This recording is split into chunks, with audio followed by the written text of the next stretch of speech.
ಶ್ರೀಮಾತ್ರೇ ನಮಃ. ನಿಮರಾಜಿ ನಿಮಗೆ ತುಂಬ ಇಂಟ್ರೆಸ್ಟ್ ಅಲ್ವಾ? ಸೊ ನಿಮರಾಜಿ 4 ನಂಬರ್ ಅವರು. ಇವತ್ತು ಏನೋ ಪ್ರಯಾಣ ಮಾಡ್ತೀರಿ, ದೂರ ಪ್ರಯಾಣ ಹೋಗ್ತೀರಿ ಆಯಿತಾ. ಊಟದ ಬಗ್ಗೆ ಭಾಳ ಹುಷಾರಾಗಿರಿ, ಗ್ಯಾಸ್ಟ್ರಿಕ್ ಸಮಸ್ಯೆ ಬರಬಹುದು ಆಯಿತಾ. 4ನೇ ನಂಬರ್ ಇರ್ತಾರಲ್ಲ ಅವ್ರಿಗೆ ಬಂದುಬಿಟ್ಟು ದೇವ್ರ ಹತ್ರ ದೇವಸ್ಥಾನ ಹತ್ರ ಹೋಗೋದು, ಅಥವಾ ಕೊಲೆಸ್ಟ್ರಾಲ್ ಪ್ರಾಬ್ಲಮ್ ಬರೋದು, ಲ್ಯಾಂಡ್ಗಳನ್ನು ಯಾವುದಾದ್ರು ಲ್ಯಾಂಡ್ ತೆಗೆದಿಟ್ಕೊಳ್ಳೋಣ ಅಂತ ಪ್ಲ್ಯಾನ್ ಮಾಡೋದು, ಇಂಥದ್ದು ನಡೀತಾ ಇದೆ. ಊಟದ ಬಗ್ಗೆ ಹುಷಾರಾಗಿರಿ.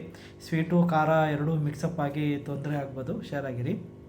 ಮತ್ತು ನಿಮಗೂ ಕೂಡ ಲಾಭ ಇದೆ, ಲ್ಯಾಂಡ್ ಪ್ರಾಪರ್ಟಿಯಿಂದ ಲಾಭ ಕೂಡ ಇದೆ, ಸಡನ್ನಾಗಿ ಸಿಗುವಂಥದ್ದು ಇದೆ.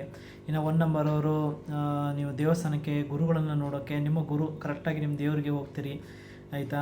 ಸೊ ನಿಮ್ಗೆ ಇದು ಒಳ್ಳೆಯ ಸಮಯ ಕೂಡ ಹೋಗೋಕ್ಕೆ ದೇವಸ್ಥಾನಕ್ಕೆ. 8ನೇ ನಂಬರ್ ಅವ್ರು ಸ್ವಲ್ಪ ಕನ್ಫ್ಯೂಷನಲ್ಲಿ ಇದ್ದೀರಾ, ತುಂಬ ಪ್ರಾಬ್ಲಮೆಟಿಕ್ ಆಗಿದೆ ಸದ್ಯಕ್ಕೆ.